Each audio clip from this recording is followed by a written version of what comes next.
Hi class, I just wanted to introduce you to the tools that we're going to be using when we start weaving. So first you should have received a bag, 2 bags actually, one with your tools and then some with some yarn. So most of you should have received at least one of this type of yarn where it's really thin, and then this is going to be our base for us to start weaving, and that's going to be called the warp. So it'll go across here in each of these. Might not fill it up the whole thing, but we'll have at least a smaller line here, and that's just going to be tightly wound so our yarn can weave through it. And then this is going to be the yarn that we're going to be weaving with, and this will be called the weft. So like I said, it's the yarn that we weave through to create the design. And then we've included a fork. This is just going to help us to push up our design to make it nice and tight so we don't have any holes in our design. And you'll be using this needle to weave to make it a little bit easier. Just you'll string your yarn through and then go over, under, and then this is our knock. It says knock there. And then before we start anything will be, or before or after we create that warp, we're going to be weaving this through, and this is going to create a little bit of height so we can see where exactly we're going to start weaving. So it'll pick everything up and give you like a direct line through, so you don't have to struggle to get it through. So these are all the tools that are going to make this weaving project a little bit easier for you guys. But before we get started, I'm going to introduce you to a paper weaving project so we can kind of get that over, under, get used to that feeling, like going over and under and then weaving everything through. All right, thanks guys.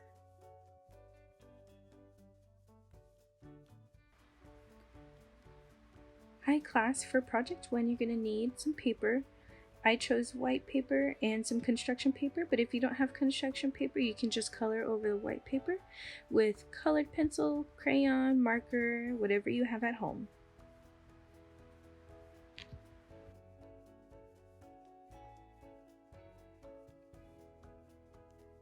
With your first piece of paper, you're going to want to fold it in half, and this way we have our setting to create our loom essentially.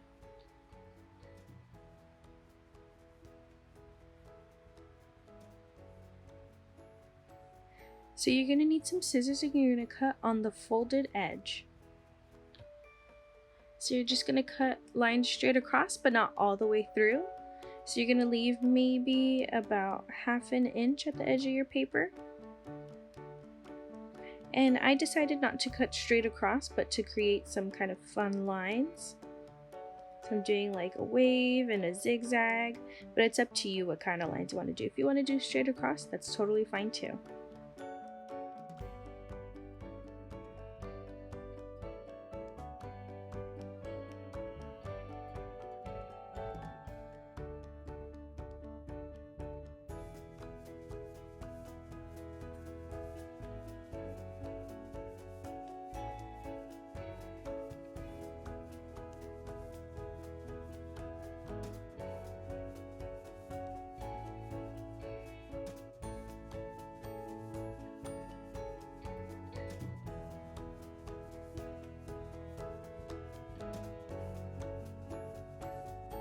So once you finish cutting your last line, you're going to want to open it up, and there you have it. That's our starting point. But first we need some paper to use to weave through our loom. So I've already cut a couple blue strips, but I'm going to cut some more red. And we are not going to cut the paper long ways, we're cutting it short ways, just this way. It's the same length as what we already have for our paper. So I believe I used 8.5 by 11 paper. It's okay if your strips are a little bit longer because you can always trim them after.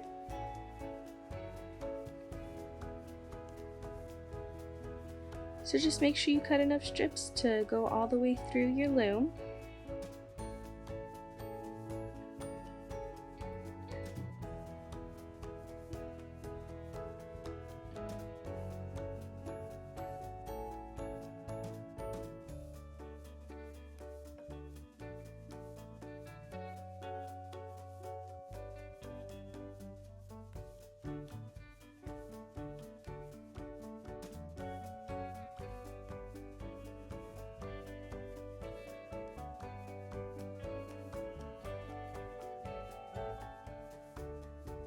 once you have enough strips, we can get started. So I'm going to start by going over and under.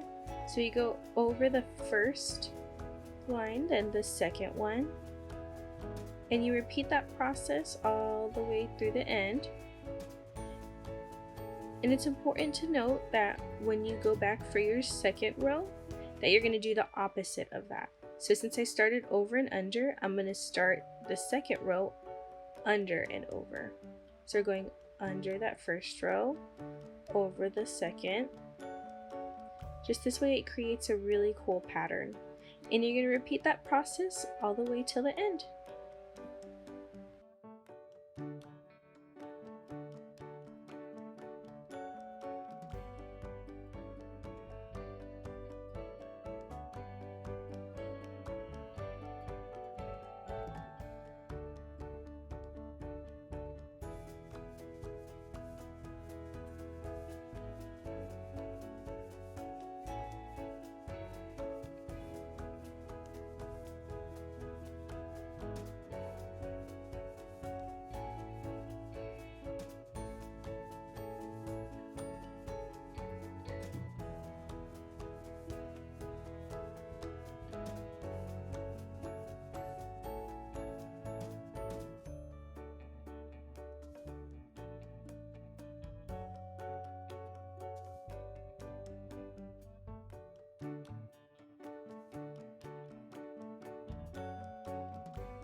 And there you have it. There is your first paper weaving project.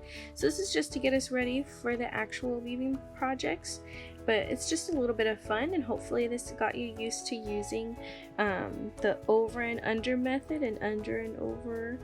So just make sure you practice a little bit more, and then you can submit your projects on Teams for middle school and on Seesaw for elementary. See you guys next week.